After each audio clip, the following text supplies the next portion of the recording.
Hello, and thank you for not joining Regis Philbin and Kelly Ripa. Today, thank you for joining That's News to Me, your source of news and entertainment. I'm your host, Kevin O'Neill. Today on the program, we will take a look at one of our local comic shops, meet with the band Made of Hemp, and of course, a movie review from cinematic genius Craig Massey. But first, let's take a look at what's going on in today's news. NASA will fill the Space Shuttle Atlantis fuel tank next week in hopes of cracking a vexing fuel gauge problem that led to back-to-back launch delays. The trouble could be anywhere in the 100 feet of wiring. Wait a minute. Are you kidding me? $300 million to send the shuttle up, and it's 100. Here, I'll tell you what. 100 feet of wiring. There you go. Problem solved. All right, moving on.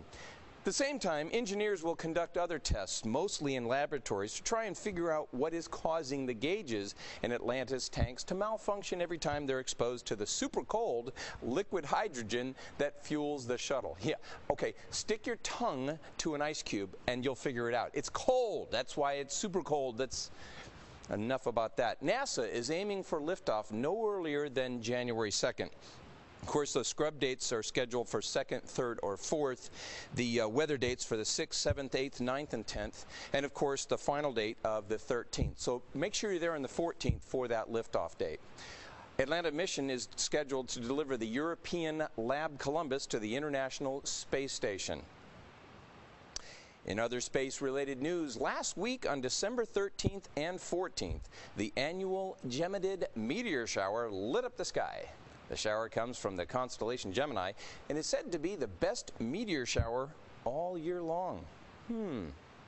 Falcons quarterback Michael Vick was sentenced to 23 months in federal prison for participating and arranging dogfights. Before last week, during the pregame intro, Falcons cornerback D'Angelo Hall ran onto the field with a poster of Michael Vick tattooed to his chest.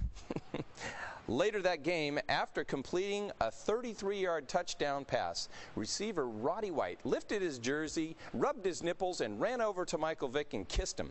Both Hall and White received fines from the NFL. Football. It's a man's sport. Hey, when we come back, we'll take a look at our favorite comic book shop, cleverly named a comic book shop.